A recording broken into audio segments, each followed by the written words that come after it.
الله فلا مضل له ومن يضلله فلا هادي له ونشهد أن لا إله إلا الله وحده لا شريك له ونشهد أن محمدا عبده ورسوله.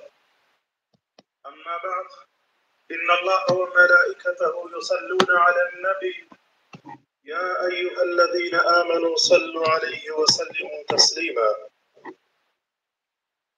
اللهم صل على محمد وعلى آل محمد كما صليت على إبراهيم وعلى آل إبراهيم إنك حميد مجيد. اللهم صل على محمد كلما ذكره الذاكرون وصل على محمد كلما غفل عن ذكره غافلون.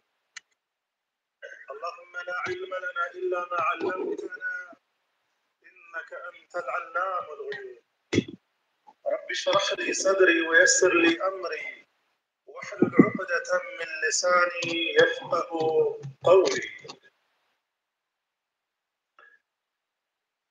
عزیزان دعا بفرمایید الله سبحانه و تعالی قبولیت را نصیب بفرمایند و هر آنچه که اینجا گفته می شود الله به دربار خودش قبول بفرمایند و به همه من و شما توفیق عمل کردن را عنایت بفرمایند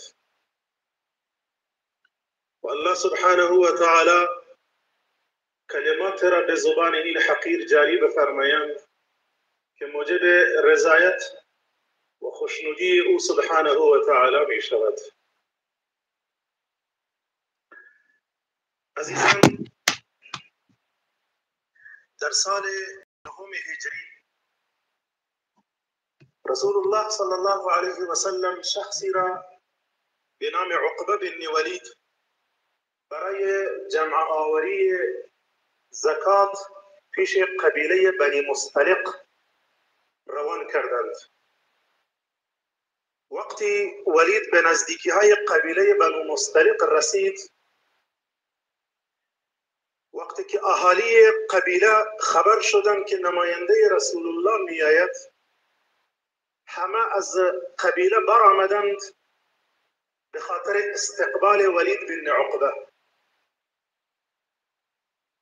چی شد؟ والله اعلم. ولید بن عقبه ترسید، برگشت، آمد به محضر رسول خدا صلی الله علیه و سلم، عرض کرد یا رسول الله، قبیله بنو مصطلق از دادن زکات امتناع ورزیدند، زکات را ندادند. همه حیران شدند از این گزارش و با خود گفتند که آیا قبیله بنو مصطلق مرتد شدند؟ آیا قبیله بنو مصطلق از اسلام برگشتند؟ رسول الله صلی الله علیه و سلم برای تحقیق بیشتر و جستجو گروهی را به امارت خالد بن ولید روان کردند. به سرپرستی خالد بن ولید و امیر خالد بن ولید بود، گروهی را روان کردند که تا جستجو بکنن، تحقیق بکنن که جریان از چه قرار است. آنها رفتند. وقتی که به قبیله بنو مصطلق رسیدند، خالد بن ولید افراد خود را پراکنده کرد. گفت شما تقسیم شوین، بگردین در قبیله که گپ چیست. بعد از تحقیق و جستجو آمدن، عرض کردند که بله، آنها را دیدن که آذان میتن، مردم را دیدن که به نماز جماعت میروند، دیدن همه مسلمانند. آنها برگشتن پیش رسول خدا صلی الله علیه و سلم، گزارش دادن یا رسول الله، قبیله بنو مصطلق مسلمانند، از آنها را شنیدیم، مردم را دیدیم که به نماز جماعت می رفتند، تمام شعائر دینی را ما دیدیم که برپا بود اونجا، مردم مسلمان بودن یا رسول الله. بعد نمایندگان قبیله بنو مصطلق به حضور رسول خدا صلی الله علیه و سلم آمدند. تا اینجا روایات متفقند. بعد از این روایات مختلف آمده است. بعضی هم میگویند که آنها وقتی که دیدن که نماینده رسول الله برگشت، آنها حرکت کردن، آمدن، گفتن که گپ چیست. بعضی ها گفتن که آنها خودشان آمدن که تا زکاتشان را تقدیم بکنن که در همین مسیر راه گروه به سرپرستی خالد بن ولید با او ملاقات کرد. کجا بخیر؟ بیریم پیش رسول خدا صلی الله علیه و سلم. شما قبیله بنو مصطلق هستین؟ بله. خب گزارش به ما داده شده است که شما از زکات دادن امتناع ورزیدید. ما کسی را ندیده ایم که پیش ما آمده باشد برای زکات و برای طلب زکات. والله اعلم. تا اینجا عرض کردم روایات متفقند. خلاصه این که نمایندگان قبیله بنو مصطلق به حضور رسول خدا صلی الله علیه و سلم آمدند. آنها عرض کردن که وقتی شنیدیم نماینده شما در حال آمدن است یا رسول الله، ما برای استقبالش بیرون شدیم اما نمیدانیم او برگشت و به شما گزارش داد که ما قصد کشتن او را داریم و والله هرگز چنین نبوده است. اینجا بود که این آیت نازل شد که الله سبحانه و تعالی می‌فرمایند یا ایها الذين آمنوا ان جاءكم فاسق بنبأ فتبينوا ان تصيبوا قوما بجهالة فتصبحوا على ما فعلتم نادمين. ای مسلمانان، اگر فرد فاسقی برایتان خبری آورد تحقیق و بررسی کنین تا مبادا ندانسته از روی نادانی به قومی آسیب برسانید و بعد پشیمان شوید. بعد از نزول این آیه رسول الله صلی الله علیه و سلم فرمودند چه زیبا: التأنی من الله والعجلة من الشیطان. رسول الله بعد از نزول این آیه فرمودند التأنی من الله والعجلة من الشیطان. آرامش و دور اندیشی و زود قضاوت نکردن از جانب الله است، اما شتاب زدگی زود قضاوت کردن از شیطان است. امیدوارم موضوع بحث را متوجه شده باشید. یکی از امراض خطرناکی که جامعه ما را فرا گرفته است زود قضاوت کردن، فیصله و حکم نمودن بر بالای دیگران و زود دچار سوء تفاهم شدن و بسیار زود بد برداشت کردن. به صراحت تمام بگویم اکثریت جامعه ما در افغانستان به این مبتلا هستند. نمیدانم علتش چیست، باید بررسی کرد، ولی نمیدانم که چرا. صحبت را گوش کنین ببینین که شاید گپ در کجا باشد. اکثریت جامعه ما متاسفانه بسیار زود قضاوت میکنن، بسیار زود فیصله میکنن، بسیار زود بدبین میشوند، بسیار زود دچار سوء تفاهم میشوند یا بسیار زود دچار فهم میشوند. شاعر زیبا می‌سراید وكم من عائب قولا صحيحا وآفته من الفهم السقيم ولكن تأخذ الآذان منه على قدر القرائح والعلوم. چه بسا کسانی که در سخن صحیح عیب میگیرند و دلیل آن تنها بدفهمی شنونده است. اون نفهمیده است در سخنان شما عیب میگیرد چون خودش نفهمیده است. و بعد میفرمایند و هر کسی سخن را به اندازه فهم و دانش خود قبول میکند. مشکل اینجاست که گاهی سخن دیگران را نمیفهمیم. دقت بکنید. مشکل اینجاست بزرگوار که گاهی سخن دیگران را نمیفهمیم و دیگران را نمیتوانیم درک بکنیم که در چه شرایطی هست. فوراً دچار سوء تفاهم میشویم، بد برداشت میکنیم. اعوذ بالله. بدبین میشیم، حتی بر بالای علما بدبین میشویم، از سخنان علما حتی بد برداشت میکنیم، به سوء تفاهم میرسیم، به سوء فهم میرسیم گاهی اوقات. به همین خاطر الله میگوید ان تصیبوا قوما بجهالة فتصبحوا على ما فعلتم نادمین. مبادا از روی نادانی به قوم آسیب برسانید و بعد پشیمان شوید. مبادا. عزیزان، گمان بد کردن، دیگران را متهم کردن، حق تلفی نمودن، ظلم نمودن، آن هم به خاطر اینکه شما گپی او را نفهمیدید. نعوذ بالله. آن هم به خاطر اینکه شما نتوانستید گپی او را بفهمید. شما به سوء تفاهم مبتلا شده اید. شما به سوء فهم مبتلا شده اید. حضرت عمر رضی الله عنه چه زیبا می‌فرمایند: زع امر اخیک علی احسنه حتی یأتیک منه ما یغلبک. کار برادرت را همیشه به بهترین شکل تعبیر کن و تفسیر کن تا آنکه خلاف آن به وضوح برایت ثابت شود. عزیزان، بیشترین اختلافات و کینه ها بالاخص در میان علما بر اساس سوء تفاهم است. گاهی سوء تفاهم یعنی برداشت بد از همدیگر سبب بروز فتنه ها می شود، سبب بروز کینه ها می شود و اختلافات. و گاهی سوء فهم از کتاب الله و سنت رسول الله سبب سوء فهم می شود و سبب بروز فتنه ها و اختلافات می شود. گاهی می شنود جنابالی که رسول الله گفته است: استوصوا بالنساء خیرا، با زنان به نیکی رفتار بکنین. در مورد رفتار با زنان رسول الله میگوید به شما توصیه خیر میکنم، نیکی کنین با زنان. این به این معنی نیست که الان زن هر چه دلش میخواهد او را انجام بده، چون رسول الله گفته است با زنان به نیکی رفتار بکنین. این را میگوید سوء فهم، تو نتوانستید خوب برداشت بکنید. لذا به بهانه این که نباید بر زنها ظلم شود، نباید آنها را تحت فشار قرار بدهیم، باید زن در رفتار و پوشش باید آزاد باشد. رسول الله گفته است با زنها به خوبی رفتار بکنید. زن در لباس، در پوشش، در همه چیز باید آزاد باشد. این را میگویم سوء فهم از حدیث رسول خدا صلی الله علیه و سلم.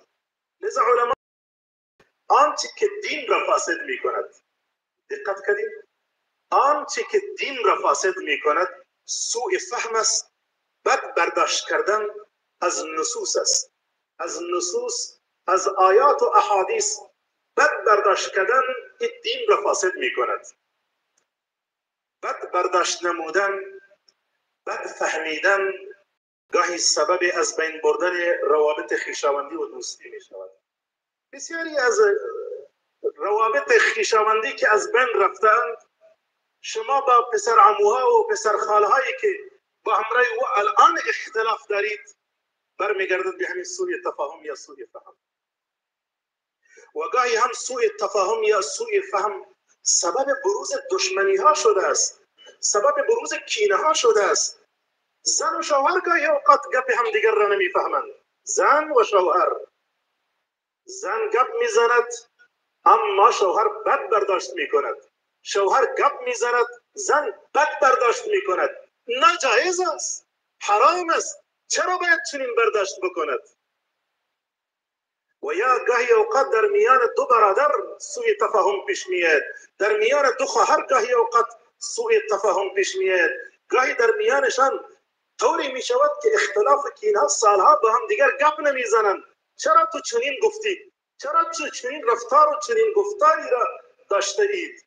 به خاطر یک کلمه ای که تو برداشت بد کرده اید و الان این سبب اختلاف و کینه شده است. گاهی یک انسان سخنی را از کسی برایت نقل می کند که سبب سوء تفاهم می شود. گاهی هم یک کلمه سبب تباهی می شود. گاهی یک کلمه، جالب است، همین یک کلمه سبب اختلاف در میان دو قوم می شود، سبب اختلاف در میان دو قبیله می شود. آن هم به خاطر اینکه تو خوب نفهمیدید. بیچاره تو گپ نتوانستید خوب بگیرید، وگرنه شاید او بیچاره مقصد نداشته است، اما تو دچار سوء تفاهم شده اید. یک کلمه گاهی اوقات وقتی انسان تحقیق نکند، انسان خوب خود متوجه نکند، خود را خوب نفهماند، سبب تباهی می شود. در سال 1977 میلادی یک حادثه عجیبی رخ داد در یکی از جزایر اسپانیا. در میان دو طیاره، یکی میخواست پرواز بکند و دیگری میخواست فرود بیاید. غالبا اگر فراموش نکرده باشم طیاره هلندی میخواست پرواز بکند و طیاره که متعلق به شرکت آمریکایی بود است او میخواست در باند فرودگاه و میدان هوایی فرود بیاید. این طیاره هلندی که میخواست پرواز بکند از برج مراقبت میشنود که آماده پرواز باش، آماده پرواز باش. این فکر کرد که مرا میگوید که پرواز کن، بدون اینکه تحقیق کند که آیا الان پرواز بکنم یا خیر، در حالی که از برج مراقبت شنید که آماده پرواز باش. این هم پرواز میکند. او طیاره دیگه از بالا فرود میاد، هر دو در هوا تصادم میکند و در حدود 583 نفر جای به جای کشته میشود. آن هم به خاطر اینکه نتوانسته یک نفر خوب گپ بفهمد. پرسان نکرد که الان پرواز بکنم، او فقط شنیده بود که آیا آماده پرواز باش. فکر کرد که باید پرواز بکنم. عرض کردم گاهی اوقات یک کلمه سبب تباهی می شود. بنده خودم بار شنیدم از بعضی از دوستان فلانی یک گپی زده است 10 سال قبل 5 سال قبل خود تا الان در دلم مانده است. بعضی از دوستان میگوید در حالی که بعد وقتی که با امرش گپ میزنید او برداشت بد کرده است، او دچار یک سوء تفاهم شده است. واقعیت چنین نبوده است، او مقصدش چیز دیگری بوده است، اما او دچار سوء تفاهم شده است. لذا عزیزان این حادثه بر اساس بدفهمیدن پیش آمد. عرض کردم که بدفهمیدن گاهی سبب تباهی می شود. حضرت اسامه رضی الله عنه در یکی از جنگ‌ها شمشیری را برداشت، طرف مقابل شمشیر را گرفت تا او را بزند و به قتل برساند. طرف مقابل گفت اشهد ان لا اله الا الله و اشهد ان محمدا رسول الله، ولی حضرت اسامه او را به قتل رسانید تا اینکه خبر به رسول خدا صلی الله علیه و سلم رسید. یا رسول الله یک نفر کلمه را گفت و اسامه او را به قتل رسانید. میدانید رسول الله چی گفت؟ اقتلته بعد ما قال لا اله الا الله؟ آیا او را کشتید بعد از اینکه لا اله الا الله گفت و تو او را کشتید؟ اسامه میگوید سخت مرا سرزنش کرد رسول خدا صلی الله علیه و سلم. آن هم برداشته که اسامه کرده بود این بود که این ممکن به خاطر ترس شمشیر کلمه گفته باشد. رسول الله گفت این ترس تو از کجا فهمیدید؟ چرا قلبش شکاف نکردید که میدیدید که از ترس گفته است یا از یقین گفته است؟ هلا شققت قلبه. رسول الله اینطور سرزنش کرد. حضرت اسامه میگوید بار رسول الله وقتی که مرا میدید به خاطر این برداشت بدی که من کرده بودم مرا سرزنش میکرد.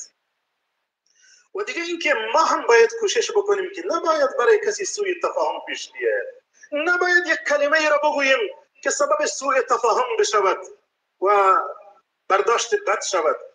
رسول الله صلی الله علیه و سلم در کنار زوجه اش حضرت صفیه رضی الله عنها ایستاد بودن که مجموعی از صحابه از آنجا رد می شدن. بعضی از علما گفتن که رسول الله در حالت اعتکاف بود در روبروی مسجد، در پیش دروازه خروجی مسجد رسول الله همراه حضرت صفیه ایستاد بودند. بعد یک مجموعی از صحابه از اونجا رد می شدند. رسول الله صلی الله علیه و سلم صدا زدند. رسول الله صدا زدند اینجا بیایید. آنها آمدن. رسول الله فرمود انها صفیه، این صفیه زن من هست، همسر من صفیه هست. آنها عرض کردن یا رسول الله آیا ما هم در مورد شما شک میکنیم؟ فرمود شیطان مانند خون وارد در رگهای انسان جاری است.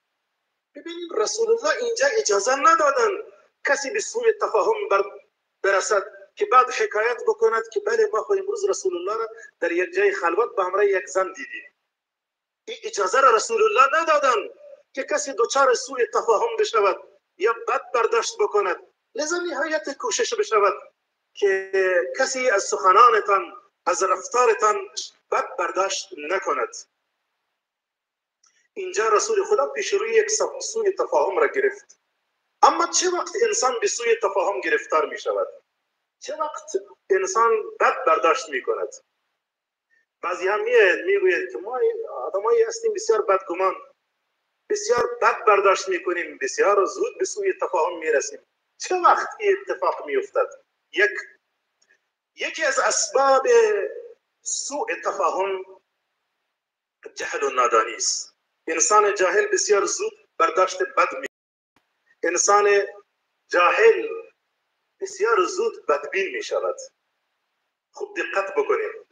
دو، بدگمانی از اسباب سوء تفاهم است. انسان بدگمان هم بسیار زود برداشت بد می کند. انسان بدگمان. سوم، دشمنی شخصی، کینه شخصی.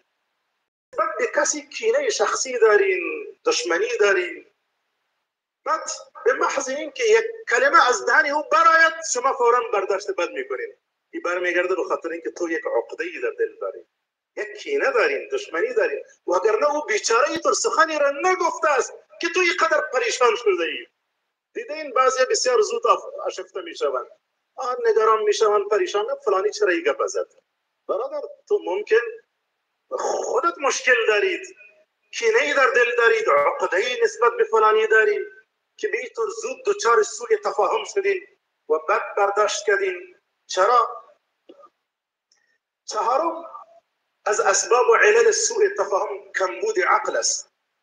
لذا کسانی که دچار مشکلات عصبی و روانی هستند نمیتوانند طرف مقابل را درک کنند که در چه حالتی قرار دارد، نمیتوانند درک بکنند که طرف مقابل در چه شرایطی قرار دارد. و بدون در نظر داشت حالات و شرایط طرف مقابل فوراً فیصله می کند. چرا؟ چون خودش دچار کمبود عقل است دور از رویتان، چون خودش یک سری مشکلات عصبی و روانی دارد، به این خاطر نمیتواند دیگران را درک بکند. چهارم این که بدون تحقیق و جستجو اخبار را پذیرفتن این سبب سوء تفاهم می شود. برادر به محض اینکه گپ را سر کوچه شنیدید باور نکن که این سبب دچار سوء تفاهم می شود. لذا باید تحقیق کنید که این صحبت هایی که در حق برادر مسلمان خود شنیدید مغرضانه نباشد، چون بسیاری هم مغرضانه گپ میزنند. ممکن مغرضانه این سخنان را شنیده باشید. عزیزان این صحبت ها شاید به نظرتان ساده به نظر می رسد، ولی دور از رویتان اکثریت مردم به این مبتلا هستند. پنجم، قضاوت درباره نیت‌های مردم. این دیگه بسیار خطرناک است. این بسیار خطرناک است. قضاوت در مورد نیت‌های مردم سبب سوء تفاهم می شود. مثل اینکه سینه ها را شکافته باشید و از درون خبر دارید و مطابق برداشت بد خود بر بالای مردم فیصله می کنید. میگوییم که فلانی برداشت اشتباه است. این که شما از این سخنان ما اینطور برداشت کردین اشتباه است. دور از رویتان. میگه اگه در رودایتم گپ بگردد من میفهمم. برو من گپایت گرفتم. چه قسم مسلمان است که تو از نیتهای مردم خبر داری، از آنچه که در درون قلب مردم و در سینه های مردم میگردد شما خبر دارین؟ عجیب نیست؟ چطوری را میفهم؟ علم غیب را الله فقط میداند. طرف مقابل خودش قسم میخورد که والله چنین منظوری من نداشتم که از گپ من تو برداشت کردین، اما تو میگوید نه من وقت خبر شدم، من میفهمم. گپ که در دلتان بیاید من میفهمم. تو بیخی ادعای خدایی میکنید. تو که میگوید که اگر گپ در دلتان هم بیاید من میفهمم، نعوذ بالله تو خدا خو نیستی. فقط الله غیب را میداند، تو نمیدانید. ششم لجبازی است، ضدیت کردن است. طرف میگوید این بد برداشته که شما کردین والله که منظور من نبود است. شما میگویید نخیر من فهمیدم، گپ گرفتم. لجبازی، ضد میکنید، نمیخواهید که گپ دیگران را قبول بکنید. خود را در یک دشمنی و یک کینه و یک عقده گرفتار میکنید. الله حفاظت بفرماید. لذا عزیزان نباید در تفسیر و گفتار مردم و رفتار مردم عجله بکنید و زود قضاوت بکنید. باید دقت بکنید. تو به عنوان یک مسلمان باید سخنان یک مسلمان را به خوبی برداشت بکنید. بدگمان نباش. از قضاوت کردن درباره دیگران دست بکش، والله به آرامش میرسی. این سخن را تکرار میکنم. از قضاوت کردن در مورد دیگران دست بکش. والله آرامش را تجربه میکنید، به آرامش میرسید، به سکون میرسید. به دلیل کثرت بدگمانی عزیزان و سوء تفاهم مردم یک دیگر را دشمن فکر میکنند. با هم دیگر عموزاده ها هستند، خالزاده ها هستند، قوم هستند، فامیل هستند، اما به دلیل کثرت بدگمانی و سوء تفاهم عجیب است بسیاری هم دیگر را دشمن فکر میکنند. چرا یک بار به خود اجازه نمیدی که کمک فکر کنید که شاید من برداشت بد کردم، شاید من گپ او را نفهمیدم، شاید منظور او مسلمان این نبوده است. چرا شیطان اجازه نمیده که یک لحظه فکر بکنیم؟ همین سبب قطع صله رحمی ها شده است. لذا توصیه میکنم که نه آنقدر خوشبین باش که ساده لو شوی و نه آنقدر بدبین باش که دچار سوء تفاهم و وسواس شوی. متاسفانه بعضی ها عادت کردند که بر بالای دیگران بدبین و بدگمان باشند و دائم برداشت بد بکنند و این را به نوع زیرکی و هوشیاری میدانند. نفهمیدین چه گفتم؟ این که دائم میگوین که شاید شاید شاید شاید، دیگران میگه این بسیار آدم چالاک است، معلوم میشه بسیار هوشیار است. ببین چطور شاید شایده را کشید، چطور این شایده را معلوم کرد. بدگمانی، بدبین بودن و اینکه دائم دچار سوء تفاهم استی، بد برداشت میکنین، بسیاری ها این را زیرکی میدانن. والله دور از رویتان از این انسان دیگه چه بگویم، جاهل کسی نیست که این را تو زیرکی و هوشیاری بدانی. بسیاری ها بدگمانی را هوشیاری میدانند، زیرکی میدانند، برداشت بد کرده است. بعد میگوید دیدید که من گپ فهمیدم. برادر تو برداشت بد کردید، این سوء تفاهم است، این سوء فهم است، این ناجایز است. چرا باید بد برداشت بکنید؟ بعد میگوید دیدید که چقدر من انسان حکیم و با حکمت بودم و زیرک و هوشیار بودم. این هوشیاری نیست، این جهل است. بیاد داشته باش که سوء تفاهم و بدبینی مرضی است که روابط تو را با دیگران از بین میبرد. تکرار میکنم، بیاد داشته باش که سوء تفاهم و بدبینی مرضی است که روابط تو را با دیگران از بین میبرد. و تکرار میکنم، از قضاوت کردن درباره دیگران دست بکش تا به آرامش و سکون برسید. و علما توصیه میکنن عزیزان، و علما توصیه میکنن که در حالی به استقبال رمضان بروید که در سینه هایتان هیچ چیز نسبت به مسلمانی نباشد. طبعا وقتی که مهمانی به خانه می آید، خانه را جارو میکنید. برای استقبال ماه مبارک رمضان و برای استقبال این مهمان بزرگ را جارو کنین و الا والله لذت نمیبرین از رمضانتان. سینه ها را جارو کنین از کینه ها، از بغض و از دشمنی و اینکه با فلانی گپ نمیزنین، از با فلانی خفه هستین. قبل از آمدن رمضان و برای استقبال رمضان این سینه ها را جارو کنین و سینه هایتان را آماده بکنین عزیزان.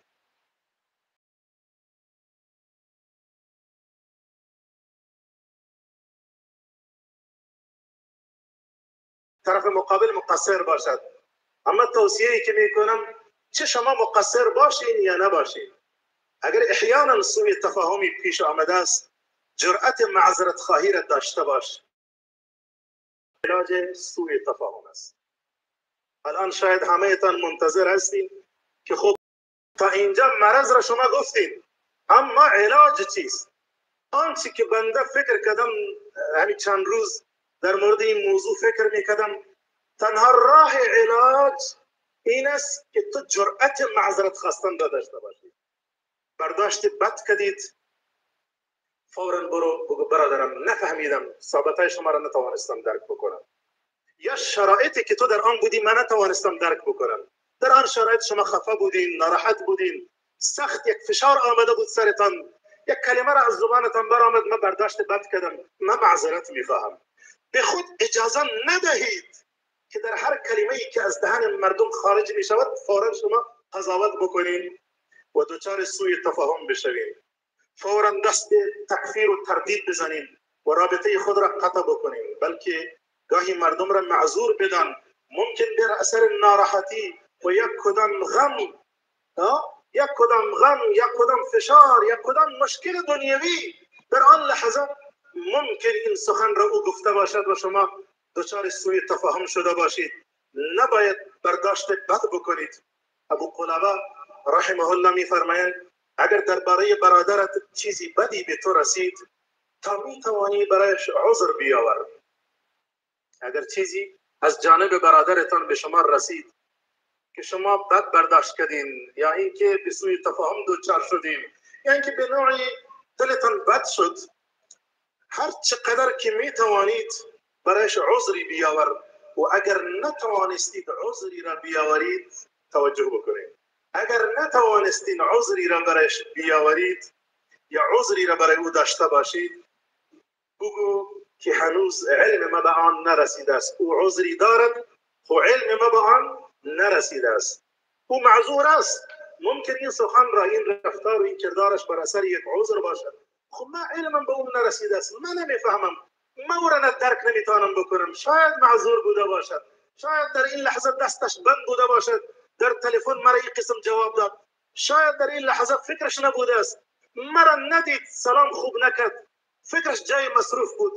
به هر حال یک عذری را برش بیاور. به عنوان یک مسلمان این وظیفه تان هست. و فراموش نکنین که در حال لحظه به لحظه نزدیک شدن هستیم به استقبال ماه مبارک رمضان و پیشا پیش آمادگی را باید گرفت و تصامیم باید گرفت. بسیاری فکر میکنن که آمادگی برای ماه مبارک رمضان همی است که یخچال پر کرد، مواد ارتزاقی را باید آماده کرد، برنج و دیگه چیزا که قیمت می شود. او در فکری است که یا قیمت می شود همیا رو باید بگیریم که برای ماه مبارک رمضان خود آماده بکنیم. فکر میکند که ماه مبارک رمضان ماه خوردن است، در حالی که ماه رمضان ماه گشنگی است. برعکس ما استقبال ما از ماه مبارک رمضان است که هر چیزی که خوردنی است کوشش میکنیم او را بیاریم در خانه و اضافه بکنیم و بگیریم. عزیزان، ما در استقبال ماه مبارک رمضان قرار داریم. سینه ها را باید آماده کرد، کینه ها را باید دور کرد و دشمنی ها را باید دور کرد. هر آنچه که نسبت به کدام مسلمان دارید پیشا پیش شما تماس بگیرید، معذرت بخواهید، بخشش بخواهید، تا باشد که در ماه مبارک رمضان ما روزه بگیریم و در حال به پایان برسد که چنانچه که در حدیث میاد که مانند که تازه فرزندی از مادر متولد می شود و پاک و ستره، الله همچنین من و شما را پاک بگرداند در ماه مبارک رمضان. خود لازمش این است که نسبت به هیچ کسی کینه نداشته باشید، نسبت به هیچ کسی دشمنی نداشته باشید. دعا بفرمایید الله سبحانه و تعالی توفیق عمل کردن به عنایت بفرمایید. عزیزان، تقاضای دعا شده است، تقاضا دعا شده است برای مردم غزه و همچنان تقاضای دعا شده است برای مریضی که در خانه دارند و همچنان تقاضای دعا شده است برای پدری که تازه به سرطان معده مبتلا شده است. الله همه اینها را شفای عاجل و کامل نصیب بفرمایند و الله سبحانه و تعالی به برکت این روز و این ساعت الله سبحانه و تعالی مریضا را همه شفای عاجل و کامل نصیب بفرمایند. الحمد لله رب العالمين والعاقبة للمتقين والصلاة والسلام على أفضل خلق سيدنا محمد وعلى آله وصحبه أجمعين. ربنا تقبل منا إنك أنت السميع العليم. ربنا اغفر لنا ذنوبنا وكفر عنا سيئاتنا وتوفنا مع الأبرار. اللهم يا عفو كريم تحب العفو فاعف عنا. اللهم أعنا على ذكرك وشكرك وحسن عبادتك. لا إله إلا أنت سبحانك إنا كنا من الظالمين. پروردگارا رمضان را به خاطر پاکی ما آوردید و به خاطر پاکی ما می آورید. پروردگارا پیشا پیش ما را در حال به استقبال ماه مبارک رمضان ببر که سینه های ما پاک شده است از کینه ها، از بغض، از عداوت و دشمنی. پروردگارا سینه های ما را پاک بگردان. پروردگارا اگر سوء تفاهمی پیش آمده است در میان ما و برادران ما، پروردگارا به خیر فیصله بفرما و این سوء تفاهم را پروردگارا تبدیل به دوستی و محبت کن. پروردگارا حفاظت بفرما همه ما را.